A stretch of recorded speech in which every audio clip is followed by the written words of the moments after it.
सोना 1,207 रुपये गिरकर 1,28,000 प्रति 10 ग्राम हुआ। चांदी 5 से 30 रुपये सस्ती होकर 1,75,000 किलो हुई। कैरेट के हिसाब से देखें गोल्ड की कीमत।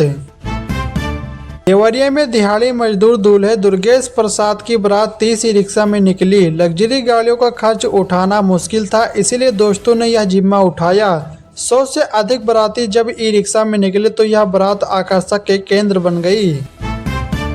उत्तर प्रदेश के बेरोजगार युवाओं के लिए खुशखबरी। लखनऊ के साथ कानपुर, वाराणसी, प्रयागराज और गोरखपुर में रोजगार मेला लगेगा। सरकार का लक्ष्य है कि इन मेलों के माध्यम से प्रदेश में बेरोजगारी की दर कम किया जाए और युवाओं को रोजगार प्रदान किया जाए। यह बेरोजगार युवाओं के लिए एक सुनहरा अवसर है। उत्तर प्रदेश सरकार चकबंदी प्रक्रिया को पारदर्शी बनाने के लिए हर घाटे का ई नक्शा तैयार करेगी। रोवर मशीन से बने नए नक्शे पुराने नक्शे से मिलाए जाएंगे। पहले चरण में यह कुछ गांवों में लागू होगा, फिर पूरे प्रदेश में। इससे भूमि विवाद कम होने की उम्मीद है।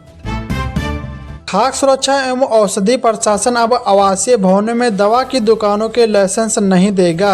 इसके साथ ही नया दवा लाइसेंस की निरीक्षण रिपोर्ट के साथ दुकान की जियो टैगिंग फोटो लगाना जरूरी होगा, जिससे इसका उपयोग प्रतिष्ठान की मौजूदगी के डिजिटल प्रमाण के रूप में किया जा सके। चलिए दोस्तों, अगली खबर बताने से पहले इस वीडियो को भी लाइक करें, शेयर करें और चैनल को सब्सक्राइब करके बेल आइकन प्रेस कर लीजिए।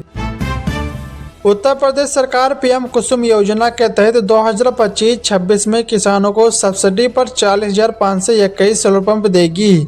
आवेदन 15 दिसंबर तक कृषि विभाग की वेबसाइट पर किया जा सकता है। यह योजना पंजीकृत किसानों के लिए जिनका चयन ई लॉटरी से होगा।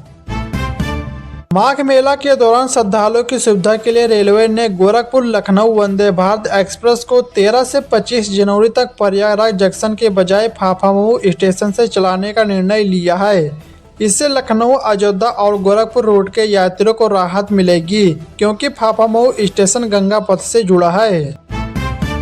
उत्तर प्रदेश परिवहन विभाग में एक महत्वपूर्ण बदलाव होने जा रहा है। परिवहन मंत्री के अनुसार राज्य के सभी रेलवे स्टेशन और हवाई अड्डों को आपस में जोड़ा जाएगा। इस योजना का मुख्य उद्देश्य यात्रियों के लिए यात्रा को आसान और सुगम बनाना है, जिससे कनेक्टिविटी में सुधार होगा। आधार कार्ड अब जन्म तिथि के प्रमाण के रूप में स्वीकार नहीं किया जाएगा। प्रदेश सरकार ने सभी विभागों को इसके स्पष्ट निर्देश जारी कर दिया है। एप्पल फिर बन सकता है दुनिया का number 1 smartphone brand. IPhone 17 series की तेज बिक्री से 14 साल बाद सैमसंग को पीछे छोड़ेगा।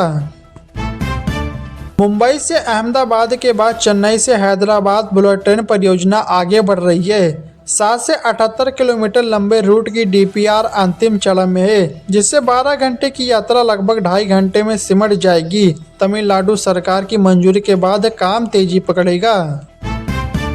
उत्तर प्रदेश सरकार ने राज्य में विकास को बढ़ावा देने के लिए 26 परियोजनाओं को मंजूरी दी। इन परियोजनाओं में 13 सड़कों का निर्माण शामिल है, जिस पर करोड़ों रुपए खर्च होंगे। इन सड़कों के बनने से राज्य के विभिन्न क्षेत्रों में कनेक्टिविटी बेहतर होगी और व्यापार को बढ़ावा मिलेगा। यूपी के 270 आयुर्वेदिक डॉक्टरों को मिलेगा पुरानी पेंशन का लाभ। योगी सरकार ने जारी कर दिया आदेश।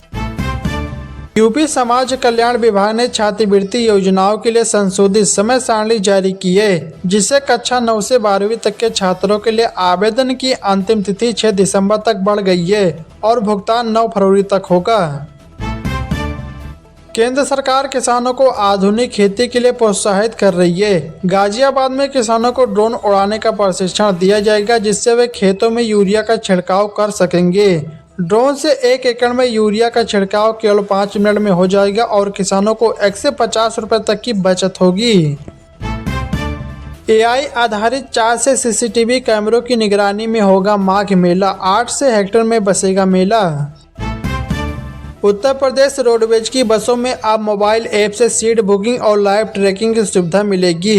इससे यात्रियों को टिकट बुकिंग में आसानी होगी और बस स्टैंड पर इंतजार करने की जरूरत होगी। यह कदम डिजिटल इंडिया की ओर एक महत्वपूर्ण प्रयास है, जिससे यात्रियों को बेहतर अनुभव मिले। नई टाउनशिप के विकास को लेकर योगी सरकार ने बड़ा फैसला लिया है। अब लखनऊ विकास प्राधिकरण को कृषि भूमि को सीधे आवासीय भूमि में बदलने का अधिकार मिल गया है। अब एलडीए खुद कृषि भूमि को आवासीय में करेगा। गौतम बुद्ध नगर और गाजियाबाद जिले में डीजल ऑटो रिक्शा का संचालन पूरी तरह बंद किया जाएगा। इसके अलावा बागपत में डीजल ऑटो रिक्शा का संचालन 31 दिसंबर 2025 तक पूर्णतः बंद करने का निर्णय लिया गया है। गाजियाबाद पुलिस ने क्राइम ब्रांच के इंस्पेक्टर रमेश सिंह सिद्धू को 4 लाख की रिश्वत लेते हुए रंगे हाथों अरेस्ट किया है। पुलिस ने उसके पास से 4 लाख का कैश बरामद किया। वहीं रिश्वत देने वाला कारोबारी राहुल भी भागते समय पकड़ा गया। भारत पाकिस्तान टी20 वर्ल्ड कप में 15 फरवरी को भिड़ेंगे। टूर्नामेंट की शुरुआत 7 फरवरी से फाइनल 8 मार्च को अहमदाबाद में हो सकता है।